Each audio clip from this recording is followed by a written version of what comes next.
So I get to introduce you to three amazing leaders, all who do amazing work. This is a conversation on bridging dialogue with Native American leader Casey Camp-Horinek and two members of the International Indigenous Youth Council, Eryn Wise and Tomas Lopez.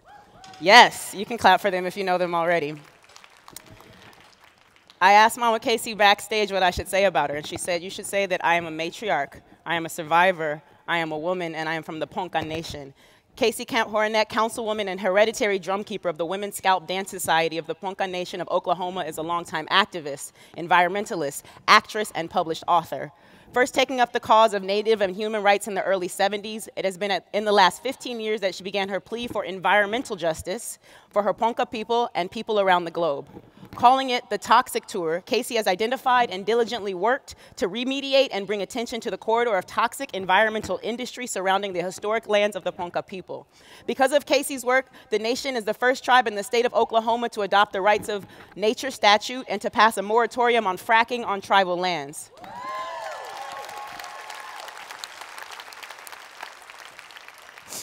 Casey was also instrumental in the drafting and adoption of the first ever international Indigenous Women's Treaty protecting the rights of nature. Casey travels the globe bringing awareness, speaking multiple times at the UN Forum on Indigenous Issues. She's also a board member of We Can and Movement Rights and continues to lend her support to grassroots environmental organizations and budding activists across the world. Please clap it up for Casey, who will join the stage soon.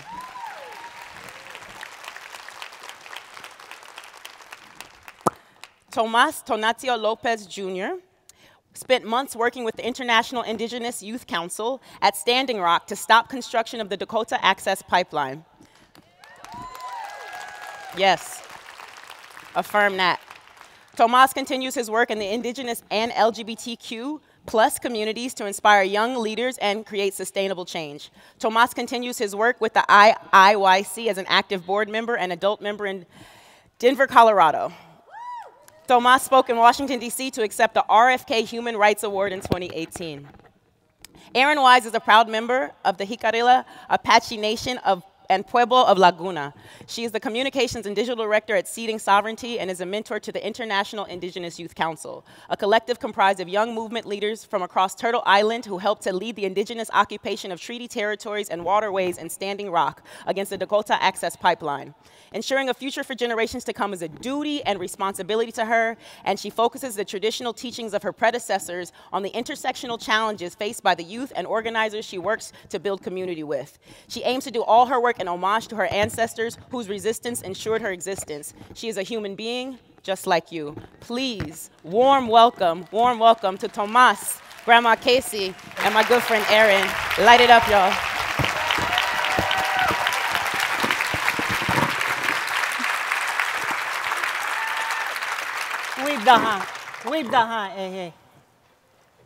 Vatia, Jiji with the K Panka, the Manchte Panka, Oklahoma. Inaha, Gaha, Diga, Shinga Jinga, Ede. Greetings. My Ponca name is Judy. Casey Camp-Horinek is my colonized name.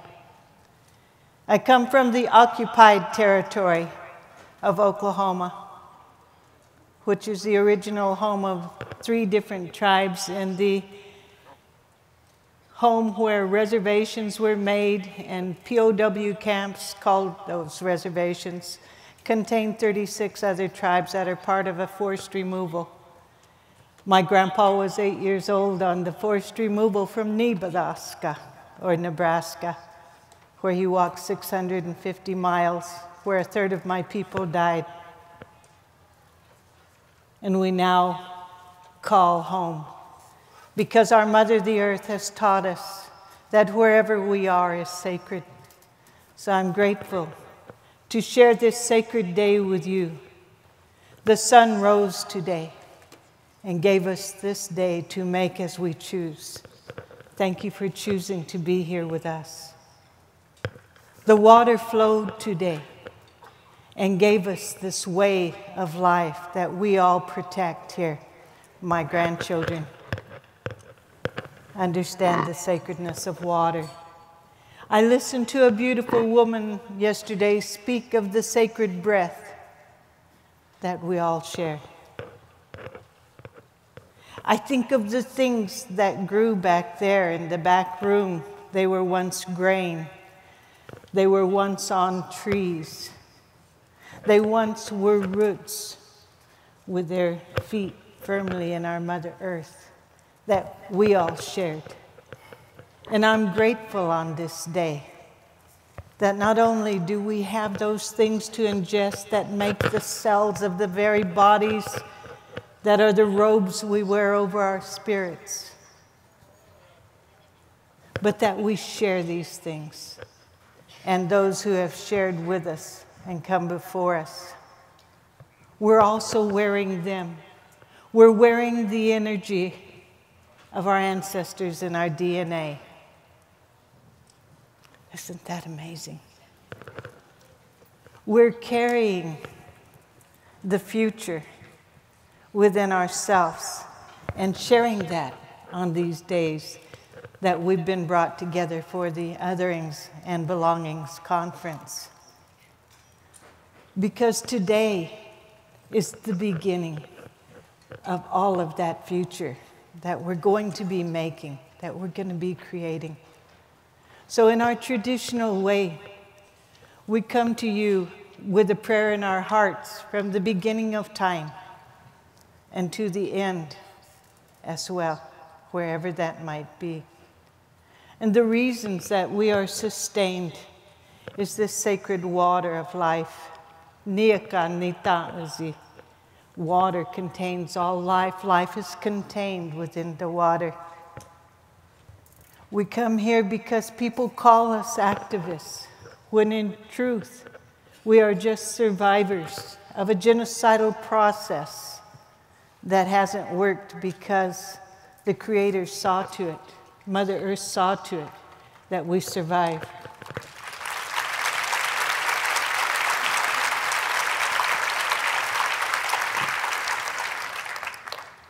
I want to say thank you to the Ohlone people that grace us with allowing all of us to be here in the sacred territory that the Creator put them, who blessed us on that very first morning with permission to continue. So thank you to them.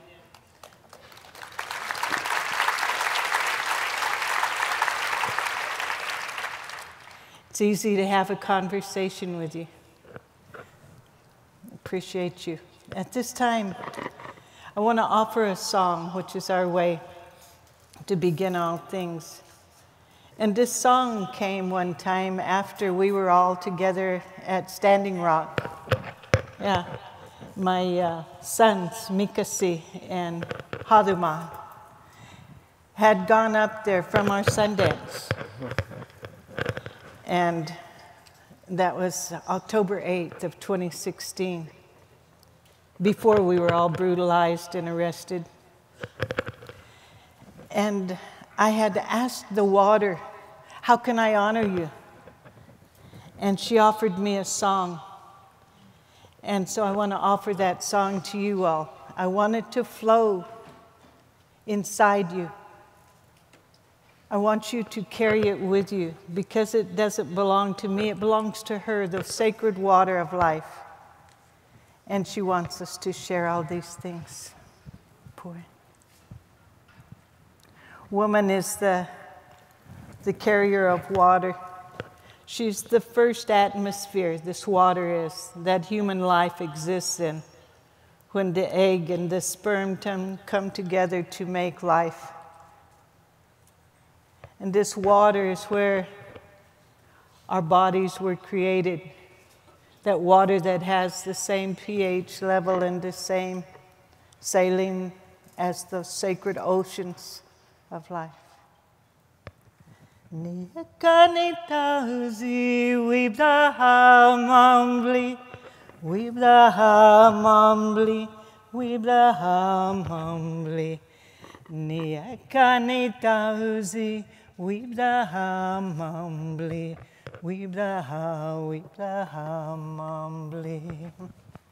Niakanitauzi wibdahamambli, wibdahamambli, Wiblahamambli, Niakanitauzi, Wiblahamambli. Niakanitauzi, Wiblahamambli, Wiblahamambli, Wiblahamambli. Niakanitauzi, Wiblahamambli. Niakanitauzi, Wiblahamambli, Wiblahamambli, Wiblahamambli. Niakanitauzi, Wiblahamambli. Sha.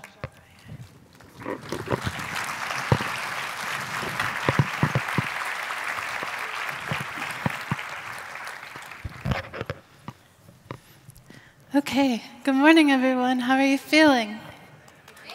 Amazing. That's really great. I love that one. We saw so many bright and shiny faces over the last few days, and we're really grateful to be here with you all. My name is Eryn Wise. I am a youth mentor for the International Indigenous Youth Council, and I'm also a communications director for Seeding Sovereignty.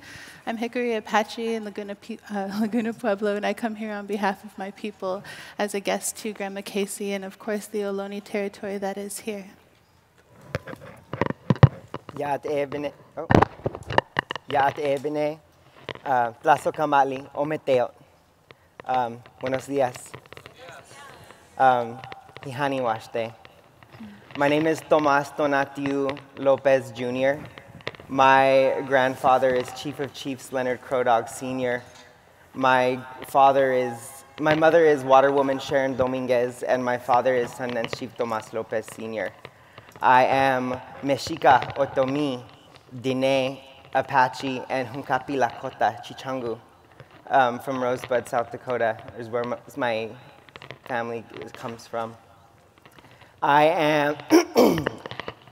am an adult mentor for the International Indigenous Youth Council, and I'm also the Director of Communications for the council as well. I'm very honored to be here today, and I'm very honored to sit next to my grandmother today and my sister Eryn to share our story and talk about some really important things that need to be talked about and share our story. Some of these stories have never been heard before, and so I'm really excited to sit here before you. And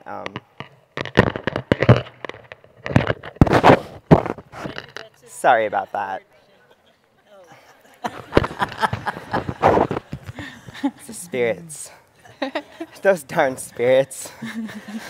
Watch out. I know.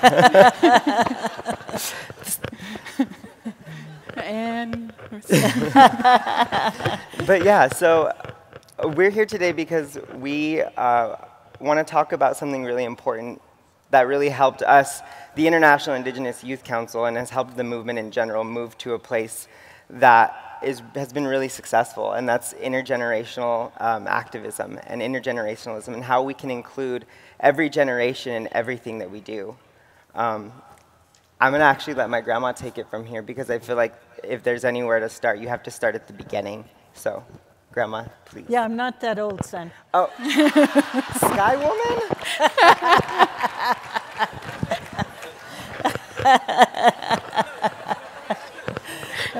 He's smart. He knows to start with Grandma.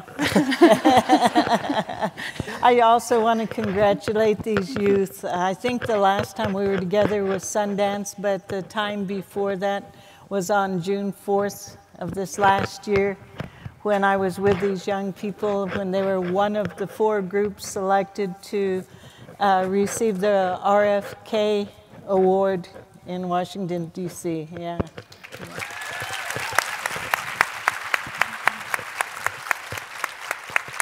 That was heavy, huh? Whew, yeah. In every way. Not Yeah. quite as many people as there are here today, but you know. Yeah, it was good.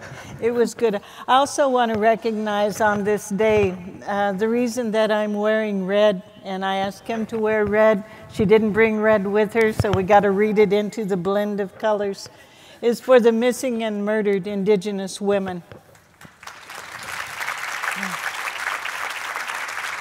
In this community, in the last few days, last few weeks, there's been a lot of information put out there about a beautiful young woman named Jessica Rhodes that is making her journey to the spirit world and leaving behind her children and her family as a result of domestic violence.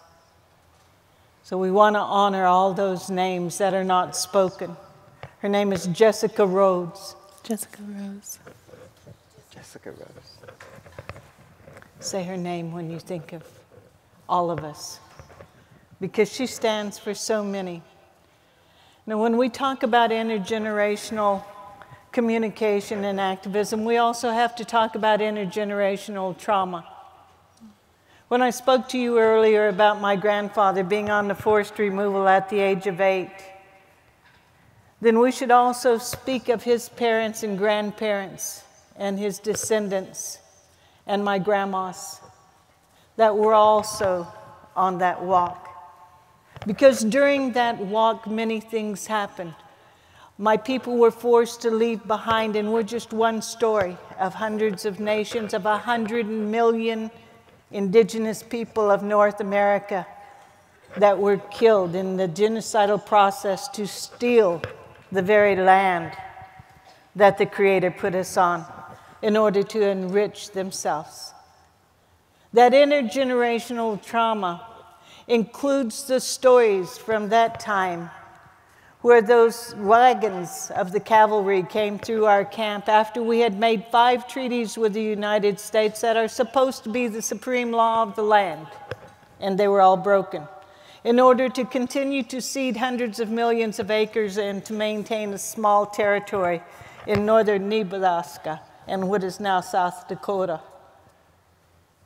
When it wasn't enough to get through the 1868 treaty and get in access to the gold in the Black Hills and the railroads across the territory, they gathered up my people, and we had to leave behind our hunting, our fishing, our farming equipment, our seeds, and our homes, and go at bayonet and guns behind us.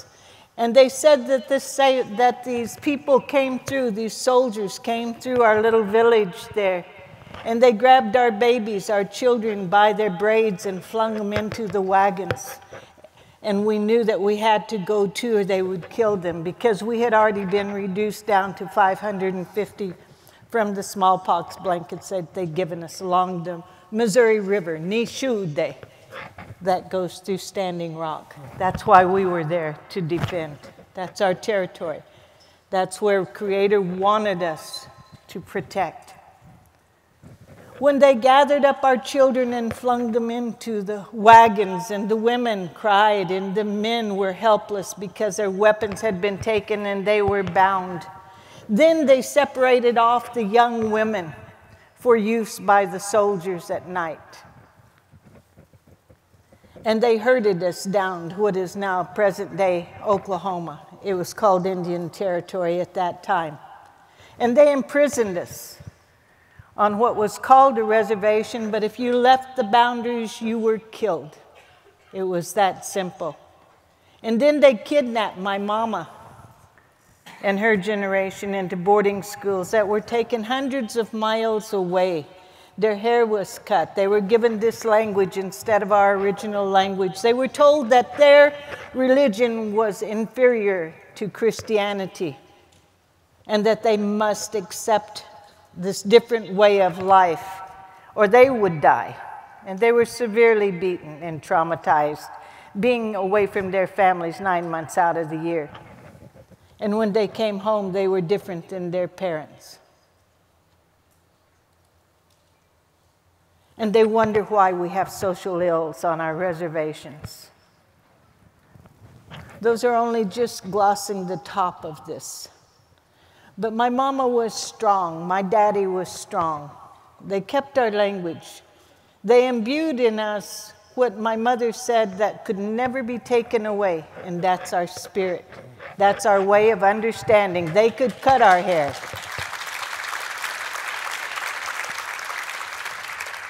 And in doing so, descending from the women who were the survivors of the rapes and the murders, the men who were the war chiefs. My brother Carter Camp then became involved in the American Indian movement in the early 70s. My mom was very strong in that as well. And we began to rebuild ourselves from the urban places that they put us in, other relocations, through all the policies that I won't enumerate because they're still happening to us.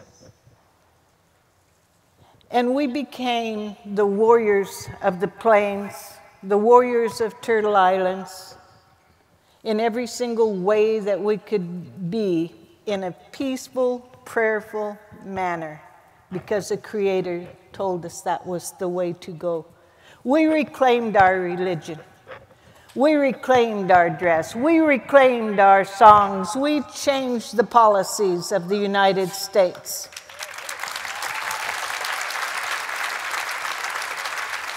And in reclaiming our religion, we began to Sundance again. That's still outlawed in Oklahoma, by the way. You could still get arrested for there. And we went back to our traditional territory at the guidance of Leonard Crow Dog, who had become brothers with my brothers in Wounded Knee, South Dakota in 1973 during that occupation. My brothers were there. My brother Carter Camp was the only leader to serve 2 years in Leavenworth prison time for participating in that. That's where I met your mom and dad, is at Crow Dogs. Yeah? Yep. And that began that. Intergenerationally, we now at that Sundance have from my mama and her sister to me and my brothers to my 4 children and to their children, 5 generations that participate up there every year. That's intergenerational healing. Because not only are we the experiencers of intergenerational trauma, we are also our own healers. Yeah. So from there. Yeah, thank you so much. I apologize for my nerves, and thank you for bringing me back, Grandma.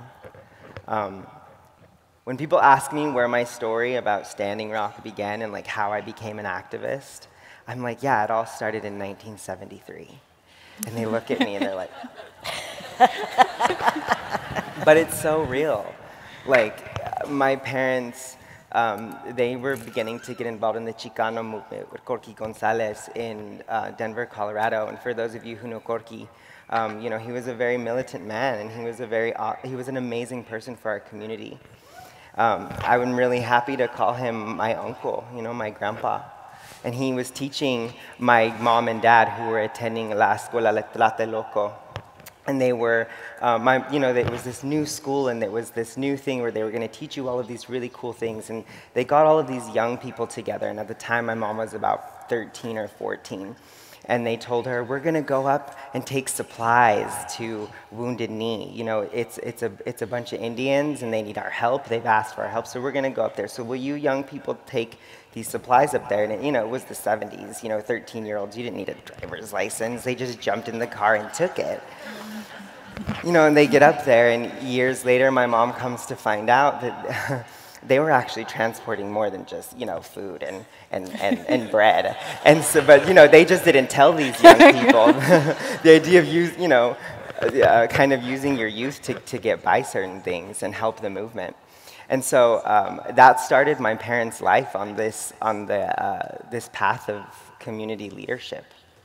And so growing up, I went to all of the marches, I went to all of the rallies, we did the strikes, and you know, I always saw my parents doing these things. But not only did I see my parents actively working in the community, I saw my parents really offering and making sure that I got to live a very traditional life at home. I say that I have dual citizenship because I get to walk in one world and then completely jump into the next without ever being seen, and no one even realizes that we do it. And it's something really unique to Indigenous peoples. The Indigenous peoples that have to kind of balance these two worlds, balance these two things. And it's really interesting because that is what made me go to Standing Rock. I heard about this group, the One Mind Youth Movement, OMYM, that there was a group of young people from North Dakota and South Dakota from the reservations that came together and wanted to protect the water, and they were running all the way to Washington, D.C. And it really made me think, okay, I just graduated from college. I can't find this magical, amazing job and career that everyone promised me. And like, you know, what am I really doing? I was working at American Apparel selling people things that they didn't need. And like, I didn't feel like I was feeding my spirit, feeding my soul. And so I told my father, you know, we have an obligation to our people, to this land, as caretakers of this land. And as third generation, fourth generation warrior. My grandfather was a paratrooper in World War II and 82nd Airborne. My father was an 82nd Airborne paratrooper in Vietnam.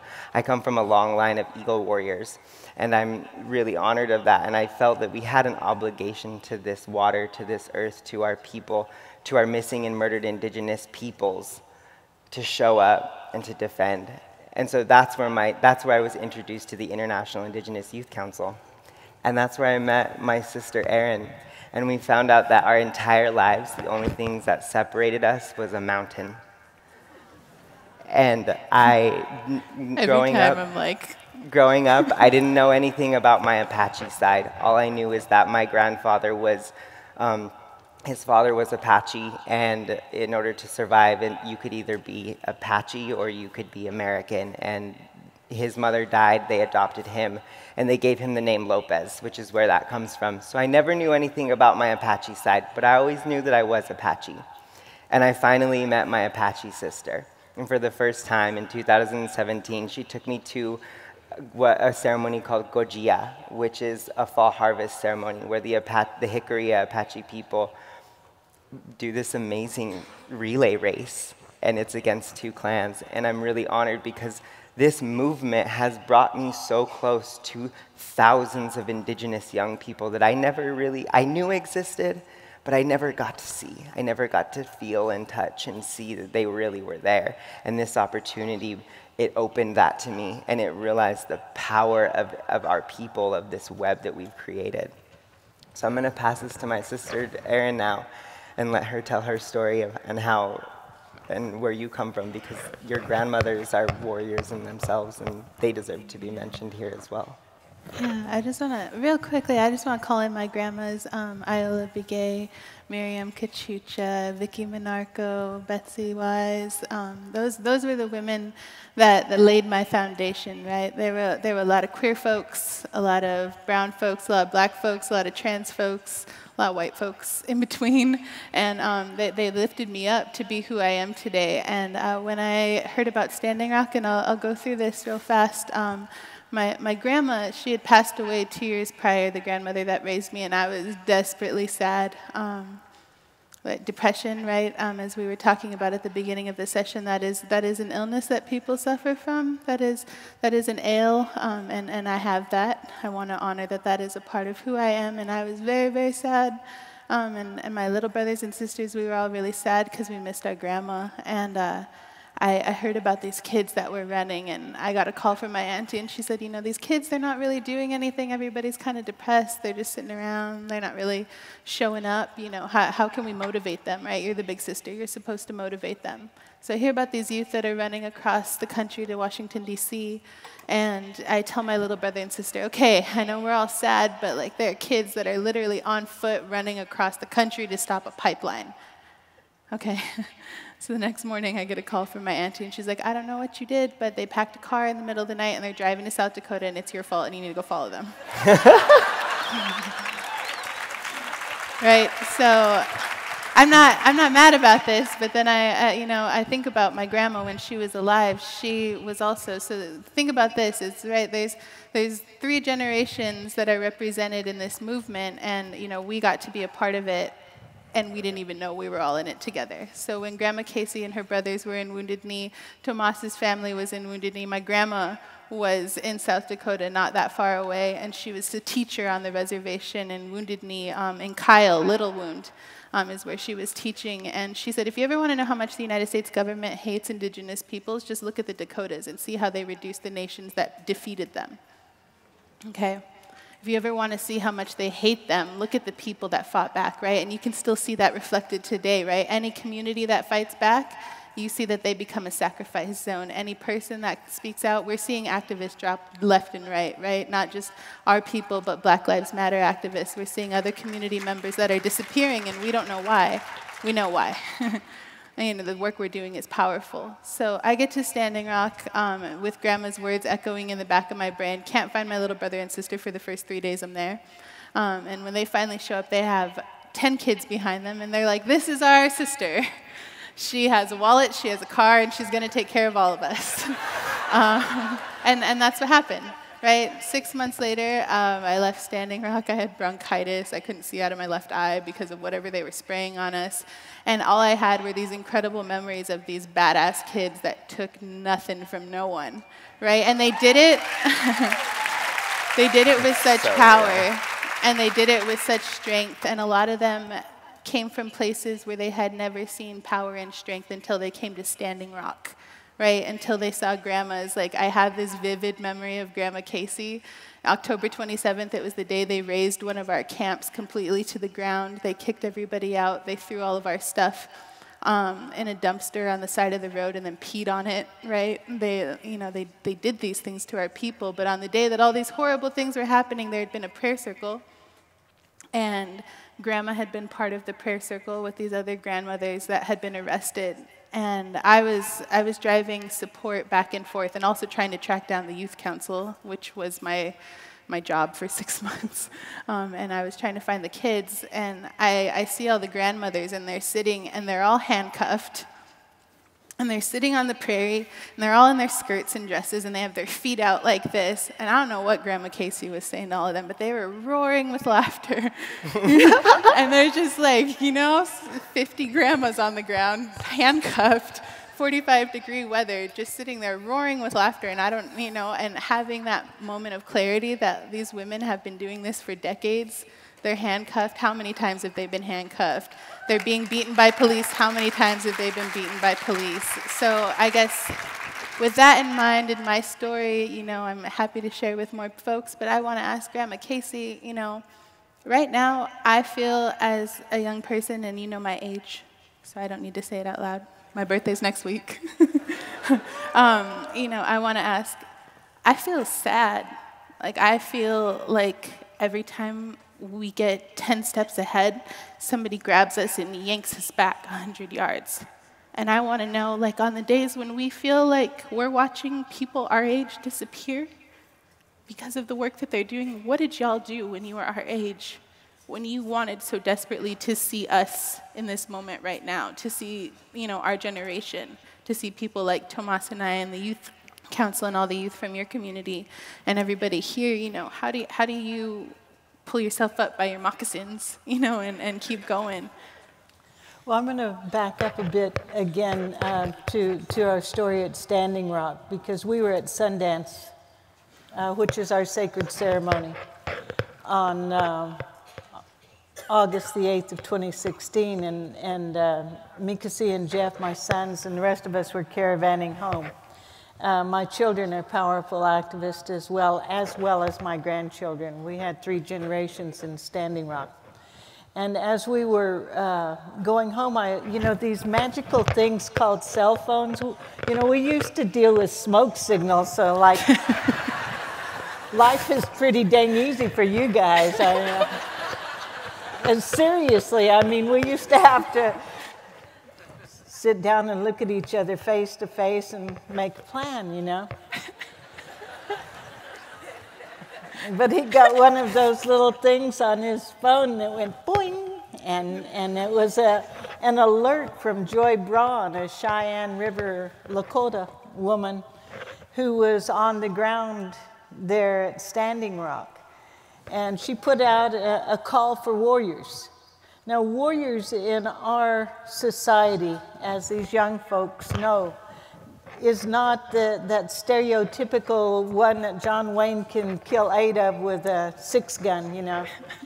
But it's you, and it's me, and it's our children, and it's the elders who will make a stand for what is correct. That's a warrior. That's a warrior being guided. Yeah. And so when the warriors were called to Standing Rock, they turned around to protect that sacred water for the 8 million people downstream who didn't seem to pay attention to what was going on. But these people knew what was correct. There was only 37 there. So when my sons got up there, they understood, because of their generations, how we have to do things. They made a relationship with the sheriff there to say, look, we're not up here to fight you guys. We're up here to save your children. And so we're going to tell you right now that we have how many arrestables? Yeah. We have 16 arrestables. And because they were capable of being bailed out, they had X amount of money. Again, those little magical things that say PayPal or something, yeah. And they began a series of arrests then that was sanctioned by the law at that time, saying, we're going to go peacefully with you in protest. And they used, again, those little magical instruments to film this and put it out there on YouTube to show what was going on there. So I don't think it's a matter of understanding, because you see what that went from those 30 people to the 3,000 of us in those camps that were just constantly changing. And everybody, as my son Mikasi said, Standing Rock is in your backyard right now. And if we choose to honor the manner in which we've been taught, that it took 7 generations of prayer and strength to allow us to be here on this day, to share this sacred moment with all of these relatives, because we are all related, then we have to understand that we too are responsible for the 7 generations to come. And so there is no quitting. A warrior can exist in all worlds. It doesn't matter where it is or how it is expressed. As long as you're standing for what is correct and you're listening to the guidance that is given to each and every human being as part of the sacred cycle of life, and we begin to realign ourselves with the natural laws. What is power? Define that. It's not the extractive industry. It's not the elected officials. The true power is the Father, Son that rose today. We'd have no life without that. The true power is the winds that blow and cleanse the earth. That is a breath for breath with human beings that the rooted people give to us. The true power is the sacred water that flows within all things. The true power is the mother, the earth, who sustains us. And when we recognize our relationship with all that is, and we realign ourselves in spirit, then that's how we keep going. That's where we find that strength. I look at you, I find that strength. Look at me. Yeah. We got this. Yeah. Yeah, we got this. Yes, so you know, they're going to ask us to summarize. You know, this is the cool thing about, I see you down there with your signs, yeah. I can read English. I was taught. I had to. The other thing in Indigenous world is we don't even have the word called time in our language. How good is that, right? I'm like, there's no tea, but... Yeah, it's like if the sun rises, oh, it's daytime. Stars out there, oh, night. Yeah, yeah. I'm going to offer my kids here something, maybe something that they need to say to you, and then we'll close here in a moment. Promise. I just want to say thank you all very much from the bottom of my heart, and I want to ask that all of you go back to your communities and that you put Indigenous Two-Spirit youth as one of the priorities on your list. Because although there's a lot of research and data on missing and murdered Indigenous women, oftentimes missing and murdered Indigenous trans, Two-Spirit, gay, lesbian, bisexual, non-binary, and men go missing as well, then a lot of these are direct results of the oil industry. And so I ask that you put the Indigenous youth that you may see struggling in your classrooms, in your businesses, people that never get a voice, that are walking with their head down, a chance to say something, because you will free them in ways that you never knew you could free somebody. Give them that power back. And remember, at the end of the day, every single one of you is Indigenous to somewhere, and you walk with thousands of ancestors behind you all at once. Aho mitakuye oyasin.